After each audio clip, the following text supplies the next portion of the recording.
দেখো আহিল, আমি কালকে রাতে তোমার জন্য ওয়েট করিনি।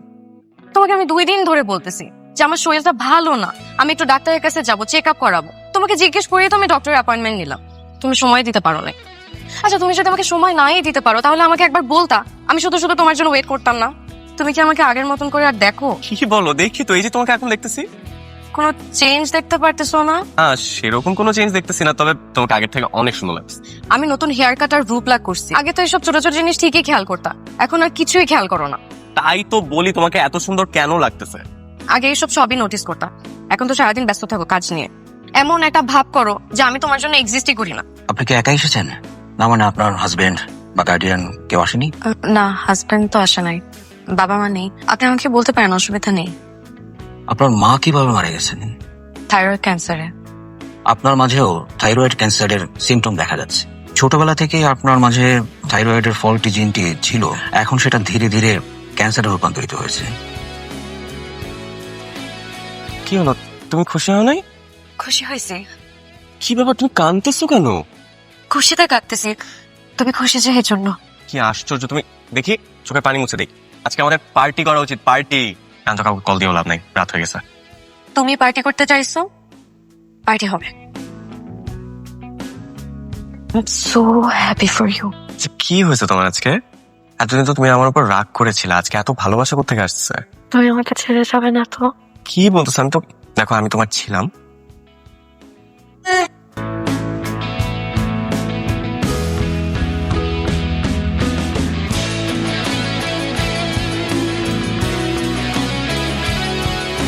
দেখতো আজকে আমি তাড়াতাড়ি বাসে চলে আসছি।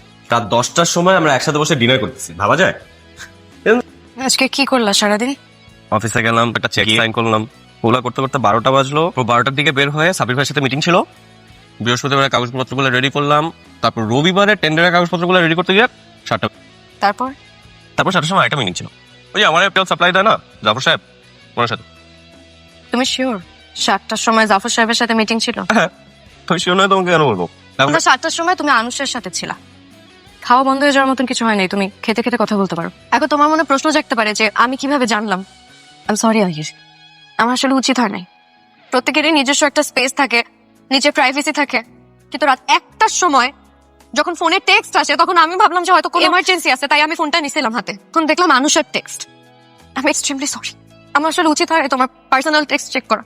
দেখো আহির, তুমি কার সাথে দেখা করতে যাচ্ছ, কি করতে যাচ্ছ, আমার তাতে কিচ্ছু আসে যায় না, কিন্তু তুমি আমার সাথে কখন মিথ্যা কথা বলবো না প্লিজ। বুঝাই বলি, তুমি প্লিজ আমাকে বুঝাইতে আসবা না, আমি যথেষ্ট বুঝি। তুমি আমার থেকে কিছু একটা লুকাইতেছ। দেখি আমার মাথায় হাত রেখে বলো তো, আমি জানি তুমি আমাকে ছুঁয়ে কোনোদিন মিথ্যা কথা বলবে না। সন্ধ্যা 7টার সময় তুমি কার সাথে দেখা করতে গেছো? সন্ধ্যা 7টার সময় আমি আমার ফ্রেন্ডের সাথে দেখা করতে গেছিলাম। তো তুমি তোমাকে বললেই পারতা যে তুমি তোমার ফ্রেন্ডের সাথে দেখা করতে গেছো। কি চিন্তা করবো, আমি এটা ভেবে বলি নাই। আমি কিচ্ছু চিন্তা করবো না। তুমি যদি যে এখন আরেকটা বিয়েও করো, আমি কিচ্ছু চিন্তা করবো না।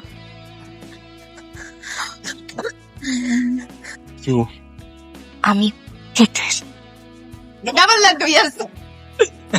সারপ্রাইজটা কেমন ছিল? Very bad surprise. এত বড় একটা ডিসিশন তুমি একা নিতে পারো না। তুমি খুশি হও নাই? খুশি হইতাম যদি এই কাজটা তুমি আমাকে জানাই করতা। তুমি বেবি নিতে চাও না? আমি চাই, কিন্তু আমি এখনো মেন্টালি প্রিপেয়ার্ড না। একটা বার আমাকে জানাইতা। করলে এই পাপ থেকে আমি মুক্তি পাবো। হ্যাঁ, বুঝলাম আমি একটা পাপ করেছি। প্রশ্ন করো। কি পরিমাণ ডিফিকাল্ট সিচুয়েশনে আমি এই ডিসিশনটা নিছি। তোমার ডিফিকাল্ট সিচুয়েশন? হ্যাঁ, লাইফের যত ডিফিকাল্ট সিচুয়েশন সব আমাকে ফেস করতে হয়। এই যে আমার ডিফিকাল্ট সিচুয়েশন। কি এটা? তুমি না আমাকে আগে বলনি, তুমি এত বড় একটা জিনিস আমার কাছে লুকাইছো না। আমি তোমাকে বলতে চাইছি আহির, যতবার চেষ্টা করছি মনে হয়েছে যে তোমাকে যদি আমি বলি তাহলে তো তুমি অনেক কষ্ট পাবে। কষ্ট আমি একদম সহ্য করতে পারবো না। তোমার কিচ্ছু হবে না, জান। তোমাকে আমি সুস্থ করে তোমাকে বাংলাদেশে। আর আমাদের এই বাচ্চাটা আমি তোমার কাছে আমাদের ভালোবাসার স্মৃতি হিসেবে রেখে গেলাম, যাতে আমি না থাকলেও এই বাচ্চাটাকে দেখে তোমার আমার কোনো মনে পড়ে। জান আমার, তুমিও বাঁচবা, আমাদের বাচ্চা।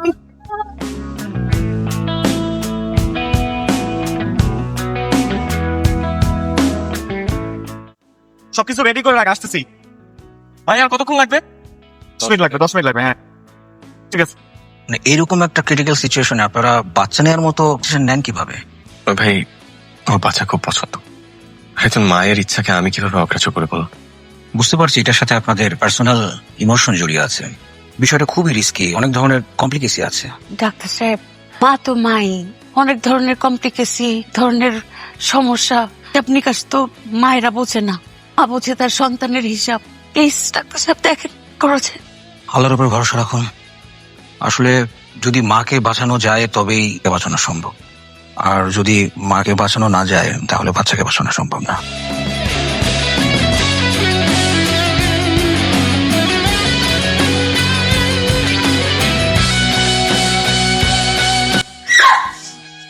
কি হয়েছে? হ্যাঁ, ভয় পাইছো? খারাপ কোনো স্বপ্ন দেখছো? আহির, আমি কি নেগেটিভ কিচ্ছু ভাবা যাবে না। সব সময় পজিটিভ ভাবতে হবে। তুমি বাঁচবা, আমাদের সন্তান বাঁচবে।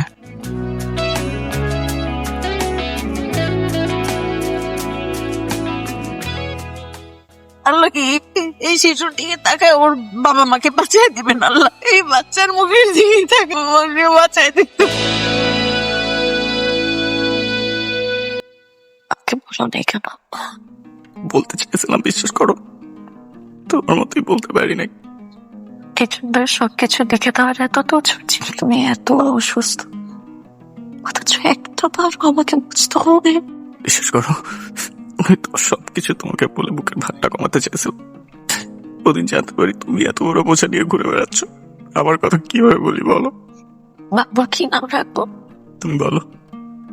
বিয়ের পর প্রথম যেদিন তোমার সাথে সমুদ্র পাড়ে হাঁটতে গিয়েছিলাম, তখন মনে মনে একটা নাম ভেবে রেখেছিলাম, কি? স্রোতস্বিনী। এটাই ফাইনাল, এইটাই ফাইনাল। আহির, হুম? তোমার থেকে আমার আর একটাই চাওয়া, কি? আমি শেষবারের মতো তোমার সাথে আর একটা বার সমুদ্র পাড়ে হাঁটতে চাই। নোনা জলের হাওয়া আমাদের ডাকছে।